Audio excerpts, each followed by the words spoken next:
Bom dia, estamos começando mais um programa médico da família. Hoje, 30 de janeiro, quinta-feira, vamos falar sobre síndrome do pânico.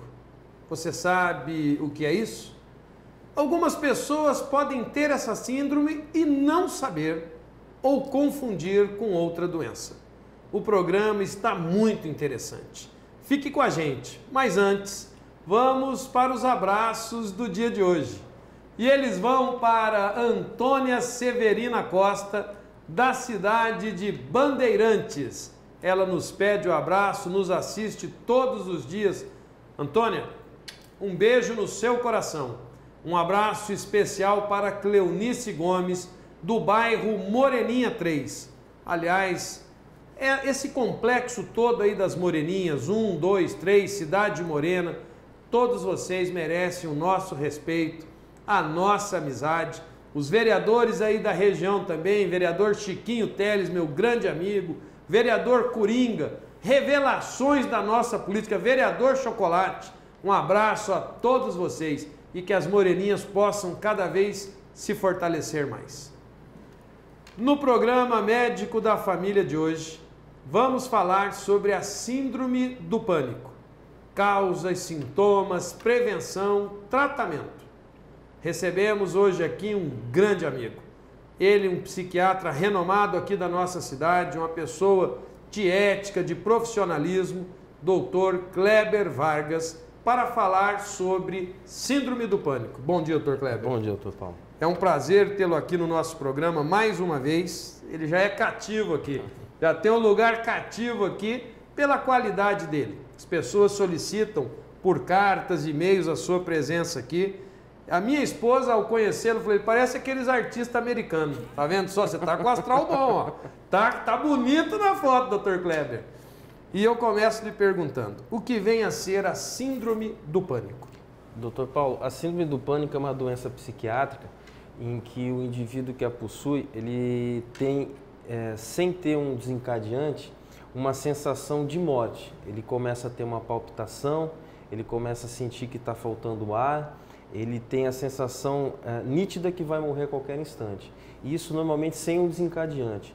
Então o transtorno do pânico é considerado uma doença psiquiátrica quando o indivíduo tem essas crises de forma recorrente e ele normalmente vai precisar de uma ajuda para conseguir lidar com essa situação. É mais comum nos homens ou nas mulheres? Os transtornos ansiosos, de maneira geral, eles acabam tendo uma prevalência 2 vezes maior nas mulheres.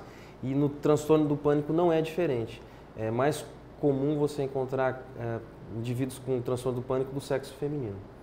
Dr. Kleber, antigamente já existia essa síndrome do pânico, porque eu me formei em 1986 na Universidade Federal, inclusive teu pai foi meu professor, um abraço ao professor Kleber Soline Vargas, meu grande professor de neuro, pessoa que a gente tem carinho muito grande. Muito obrigado.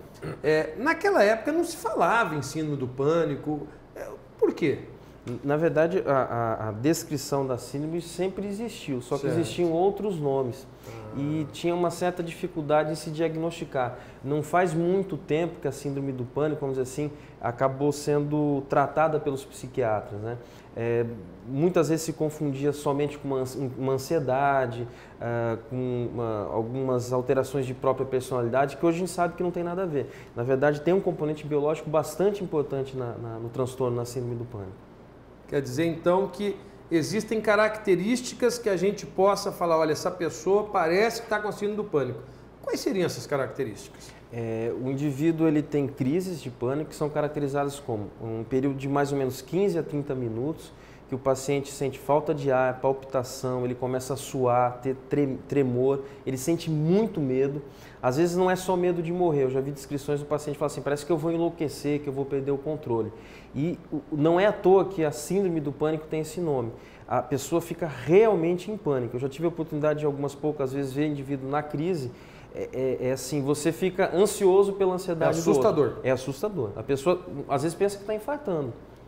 Confunde com infarto? Confunde com infarto. A pessoa tem a sensação de aperto no peito, é muito ruim a sensação. Quer dizer, quem está ao redor fica em pânico também. Você também fica muito ansioso. Você tem que ter até um pouco de calma. Tanto é que um dos diagnósticos diferenciais é infarto. Né? Ah, é? Você tem que fazer diagnóstico diferencial de infarto. Mais uma novidade que eu não sabia. E como que a gente faz assim para detectar? Claro que para vocês, psiquiatras, com a experiência de vocês, é mais fácil.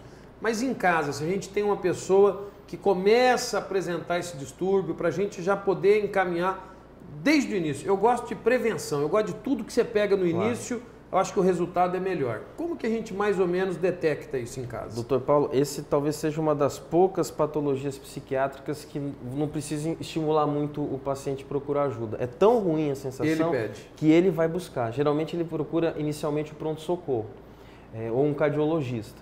Então o diagnóstico diferencial tem que ser feito por quê? Porque existem algumas doenças clínicas que podem fazer com que o indivíduo tenha crise do pânico. Então, por exemplo, uma alteração importante de tireoide ou mesmo algumas alterações cardíacas podem confundir, você achar, ou até medicação, né? Excesso de cafeína, por exemplo, em pessoas que têm predisposição pode desencadear crise de pânico. As pessoas podem confundir, por exemplo, e essa pergunta se faz necessária, com o consumo de drogas, de entorpecentes? Pode. Inclusive, eu tenho um caso de um paciente que parou de usar cocaína porque ele começou a desencadear crise de pânico. Para ele, vamos dizer assim, foi até bom. Né? Mas, por exemplo, excesso de café, de energético se usa muito, drogas como a cocaína, pasta base, pode desencadear crise de pânico. Quer dizer, nós tivemos uma novela aí em rede nacional que o rapaz ele tinha a síndrome do pânico. Isso aí se tornou notório, todo mundo comentava em tudo quanto era lugar. Eu, com o programa Médico da Família, e você já sabe disso, você já veio aqui outras vezes, a informação é fundamental para quem nos assiste. Né? O que não pode é ter informação errada, porque senão você rotula uma pessoa e acaba prejudicando ela no dia a dia, na sociedade, no trabalho, na família, em todos os lugares.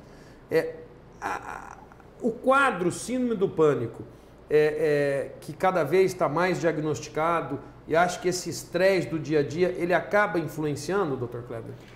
Teoricamente, sim. Né? Quanto mais estresse você tiver, associado também que eu sempre repito, todas as vezes que o senhor me convida, né, é uma pergunta que o senhor sempre tem um cuidado de fazer, né? Prevenção. E eu repito a mesma coisa, a questão das drogas. O uso de drogas, para quem tem uma predisposição, é o grande gatilho, é o estimulante que vai fazer. E quando eu falo droga no pânico, eu estou falando também do cigarro e até dos energéticos, sabe, da cafeína em excesso, né? O próprio tereré, né, em excesso pode fazer mal para algumas pessoas. Vocês veem que a coisa é muito mais complexa do que muitas vezes nós imaginamos. Mas no próximo bloco, nós vamos continuar falando sobre síndrome do pânico. É importante que a gente possa dissecar de uma vez por todas esse tema, para que todos possamos ter a ciência e o conhecimento necessário para, de uma forma rápida, levarmos as pessoas que a gente ama para um bom tratamento. Não saia daí não, é rapidinho, já já voltamos.